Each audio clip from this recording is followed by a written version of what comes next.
Good morning. This hearing will come to order. I want to welcome everyone to today's hearing titled Access to Mental Health Care and Traumatic Brain Injury Services, Addressing the Challenges and Barriers to Veterans. I would also like to ask unanimous consent that Representative Sinema of Arizona be allowed to join us here on the dais to address the issues before us today. Hearing no objections, so ordered. Providing the necessary care and treatment for traumatic brain injury has to be among the highest priorities of the Department of Veterans Affairs. The nation's returning soldiers who have survived the devastating blast from improvised explosive devices and ordnance deserve the best possible medical care for their injuries that this nation can offer. They also deserve compensation for the disabilities connected to their military service. Given the prevalence of TBI among the veterans of Operation Enduring Freedom and Operation Iraqi Freedom, all veterans receiving medical care at VA are required to undergo screening for it.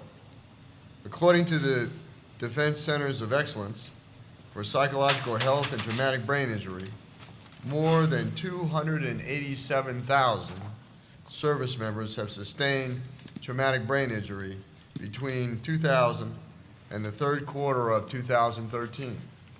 Almost 80% of these injuries were classified as mild TBI. According to Dr. Robert Petzel, Undersecretary of Health, there has almost been a 70% decline in the number of severe TBI cases in recent years, while the number of mild to moderate cases has increased. He said, quote, "It costs much less to treat that group than the polytrauma cases," unquote. As a result, the administration's budget request for FY 2015 is for $229 million for TBI medical programs, down nearly 1.3% from FY 2014. Today, we will hear from veterans and their families about the serious long-term consequences of traumatic brain injury. We will hear about the continuing challenges veterans have to getting access to necessary services for TBI. Even with mild TBI, which constitutes the great majority of cases, VA is failing to provide proper screening and may be undercompensating veterans with very real disabilities. Today, Captain Charles Gatlin and his wife, Ariana Del Negro, will testify about the traumatic brain injury Gatlin suffered in an ID blast and about their subsequent struggles with VA. When Captain Gatlin was medically discharged from the Army, he had a 70% disability rating from the Department of Defense. Notwithstanding the fact that Captain Gatlin had already undergone 3 comprehensive neuropsychological tests by doctors at the Department of Defense that indicated mild TBI, Captain Gatlin was subjected to a perfunctory test by a psychologist at VA when he moved to Fort Harrison, Montana in 2009. As a result of this test, Captain Gatlin received a rating of only 10% disability by the VA. Significantly, the psychologist who administered the VA screening has been brought up on adverse licensing charges by the Board of Psychologists for the state of Montana. The board has reasonable cause to believe that the VA psychologist misused a diagnostic test and failed to conduct his assessment in accordance with the applicable standard of care. The VA has enlisted the Department of Justice to defend the psychologist on the grounds that state licensing laws are preempted. Essentially, the Department of Justice is arguing that VA can use unqualified personnel in substandard tests at its discretion in disability determinations. Substandard sampling for TBI research apparently is also a problem at VA. According to a recent study, only 5.4% of eligible veterans participated in responding to VA's markers for the identification, norming, and differentiation of TBI and PTSD. The MIND study is what it was called. The poor response rates cast significant doubt that the $3 to $4 million of taxpayer money on the mine study over the past 5 years was well spent. I want to thank all of the witnesses for appearing at this hearing today. Your testimony is important, and in the end will lead to more consistent, comprehensive, and compassionate care for our nation's veterans. It is our job to see that we get it right, and we do not fail those who have sacrificed so much for this country. With that, I now recognize Ranking Member Kirkpatrick for her opening statement. Thank you, Mr. Chairman and Congresswoman Sinema, for being here today for the veterans and their families in District 1 and in Arizona and across the country. I'd also like to acknowledge that our colleagues, Congressman Barber, Grijalva, and Gosar, have members of their staff here today. They are in Yuma for the dedication of the John Roll United States Courthouse. I also thank all of you who are here today, whether to participate or to observe. Your presence is greatly appreciated. As members of the Oversight and Investigation Subcommittee and as members of Congress, we have a duty to stand up for our veterans. It is our job to fight for those who have served. I called for today's hearing because ensuring access to timely, safe, quality health care for our veterans is one of my top priorities. We need to examine the connection between TBI and PTS and access to care. Many of us are aware of the troubling reports about the Phoenix VA Medical Center and the patient deaths allegedly caused by long wait times for an appointment or consult. While we don't have all of the facts, we do know that delayed care is denied care. And I have already called for a hearing on this after the Inspector General's investigation is completed. I am deeply concerned that lengthy appointment wait times in the VA system may be discouraging veterans from seeking help when they need it most. With TBI being the signature injury of the Iraq and Afghanistan wars, we know that having a traumatic brain injury can amplify the symptoms of PTS. Many of our veterans suffer TBIs, and they also suffer from PTS. Their needs need to be sustained, and they need quality care for the rest of their lives.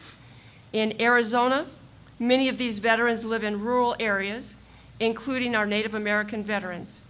These men and women need the same care and the same services as veterans in urban areas near large VA medical facilities like Tucson.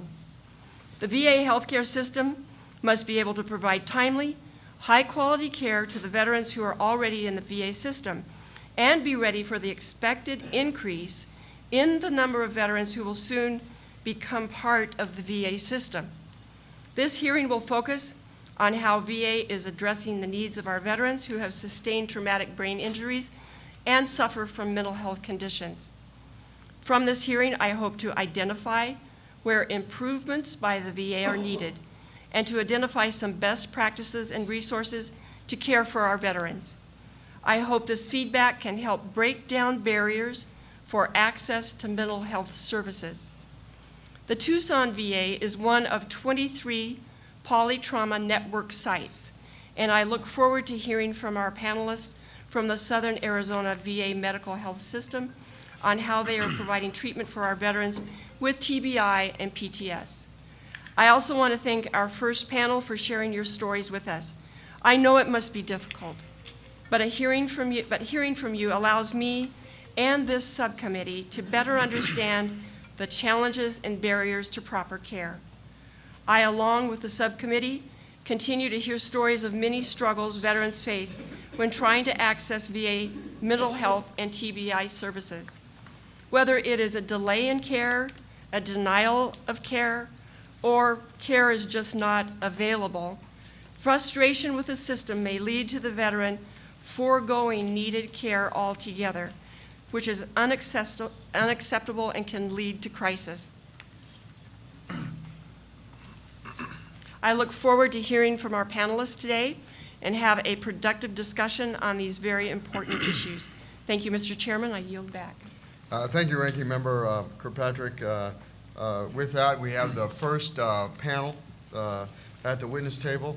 On this panel, we will hear from Mr. Derek Duplessis, Regional Alumni Director of the Wounded Warrior Project, Captain Charles Gatlin, United States Army retired, and his wife, Ariana Del Negro, co-founder of Veterans Leadership Assistance. I would now like to allow Ranking Member Kirkpatrick to introduce the remaining witnesses on our first panel. Thank you, Mr. Chairman. It's my pleasure to introduce a few members from our first panel. Mr. David Anderson is a veteran and the post commander at the American Legion. David is also Native American, and we are very interested in hearing your perspective. Thank you for being here. Mr. Jerry Bowles, also a veteran, is chairman of the Rock Soldiers for Wounded Warriors. Just had surgery, and this is a committee meeting. It's so important to him that he made it here today. Thank you very much. Mr. John Davison is a dear friend of mine from Flagstaff, father of a wounded warrior who just committed suicide, and I spoke at the funeral service. And this is tough for me and for John and his family, so there may be some tears. And then I'd like to introduce Brad Hazel. Brad is also a veteran, and Brad worked in my congressional office in Casa Grande, has a stunning reputation of helping our veterans, and we look forward to your testimony. Thank you.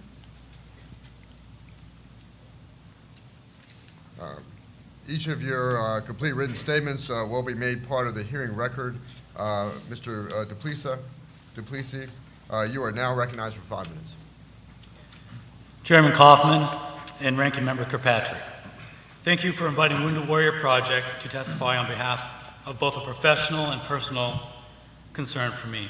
In 2006, in August, 1 week before my second deployment to Iraq was to end, a suicide bomber left me severely wounded, effectively ending my 13-year U.S. Army career as a cavalryman, airborne armor paratrooper, and scout. I spent the next 2 years recovering from injuries. That included a severe penetrating traumatic brain injury, a shattered right femur, a completely shattered right arm that was nearly amputated, burns, nerve damage, and PTSD. I've been working with and on behalf of Wounded Warriors since a few months after I medically retired from the U.S. Army in 2008. I'm proud to serve as the Western Regional Director for Wounded Warrior Project's Warrior Engagement Programs. In addition to operating 20 direct service programs for almost 50,000 warriors with whom we work, Wounded Warrior Project conducts an annual survey. Our most recent survey found that 3 most common reported health problems among our warriors are PTSD at 75%, anxiety at 74%, and depression at 69%. More than 44 have experienced a TBI. The survey shows that the effects of mental and emotional health problems are even more serious than the effects of physical problems, with more than 25% in poor health as a result of severe mental health conditions. On mental health care, access to mental health care is clearly vital, but access alone isn't enough. Care must also be both timely and effective. We see wide variability in VA mental health care from facility to facility.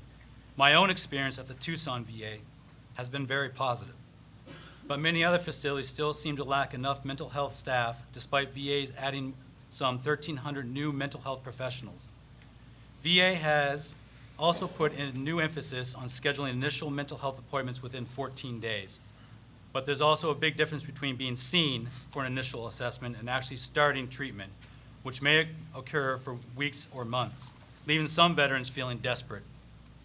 Despite the hard work of dedicated clinicians at many VA facilities, we still see evidence of a system that is understaffed and under stress. Here are some examples we see around the country.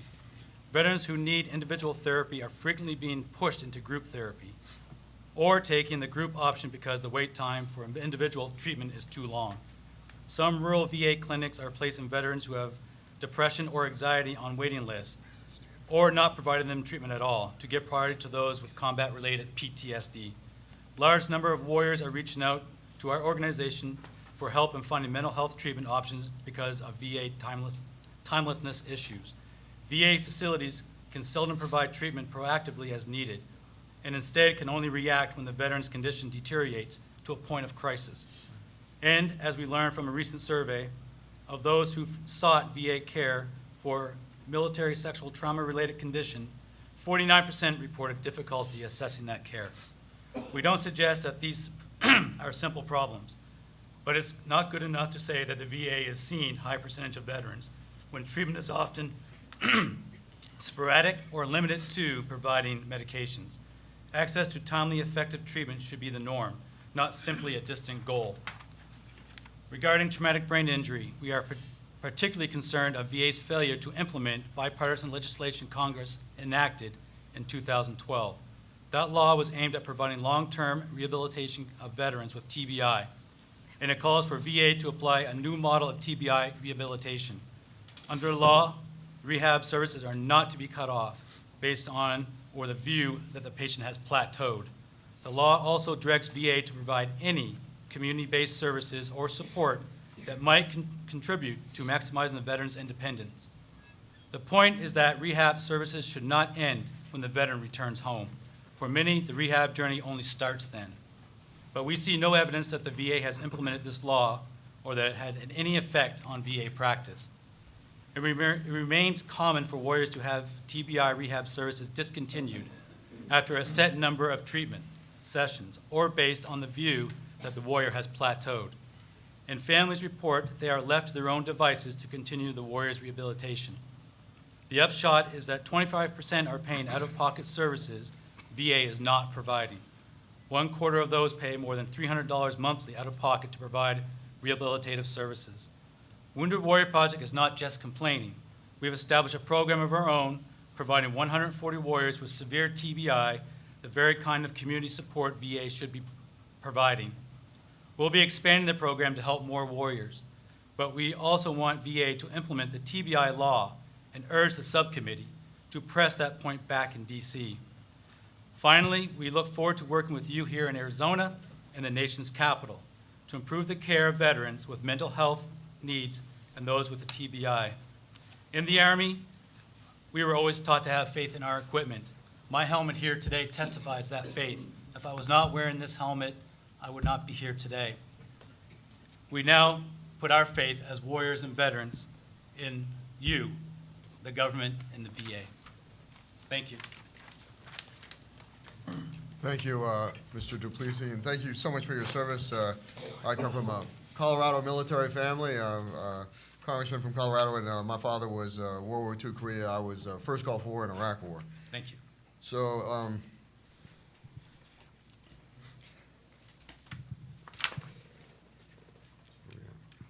thank you.